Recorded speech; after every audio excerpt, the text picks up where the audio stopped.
किसी माँ ने कहा है कि उसका दामाद ठीक था और उसकी बेटी गलत है। आप सब लोगों ने मुस्कान के बारे में बहुत सुन लिया होगा।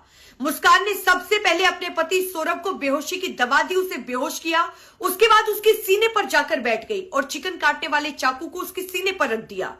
उसके बाद मुस्कान की छपरी आवारा तथाकथित दोस्त ने उस चाकू को सौरभ के सीने पर उतार दिया, ठीक उसी जगह जहां पर सौरभ का दिल था। और कलयुगी सुरपणखा मुस्कान ने अपनी छपरी दोस्त के साथ मिलकर एक कोहिनूर की हत्या कर दी है। उसके 15 टुकड़े कर दिए हैं और उन टुकड़ों को ड्रम में डालकर उसमें सीमेंट डाल दिया, पानी डाल दिया, उसका पत्थर बना दिया।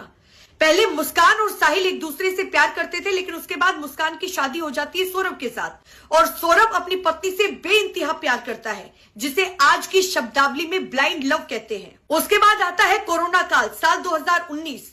मुस्कान और साहिल की एक बार फिर से बात शुरू होती है, एक बार फिर से ये कहानी शुरू होती है और 6 साल बाद ये कहानी साल 2025 मार्च के महीने में खत्म होती है सौरभ की हत्या करने के बाद। और पहली बार किसी मां ने अपनी बेटी के लिए फांसी की सजा की मांग की है।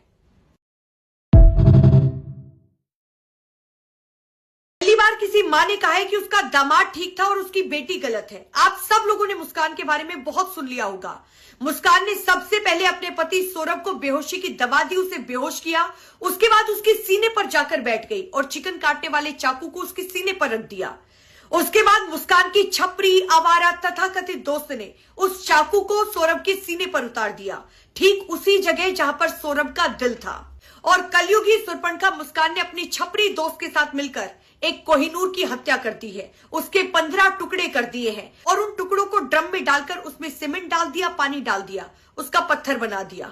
पहले मुस्कान और साहिल एक दूसरे से प्यार करते थे, लेकिन उसके बाद मुस्कान की शादी हो जाती है सौरभ के साथ और सौरभ अपनी पत्नी से बेइंतहा प्यार करता है, जिसे आज की शब्दावली में ब्लाइंड लव कहते हैं। उसके बाद आता है कोरोना काल, साल 2019।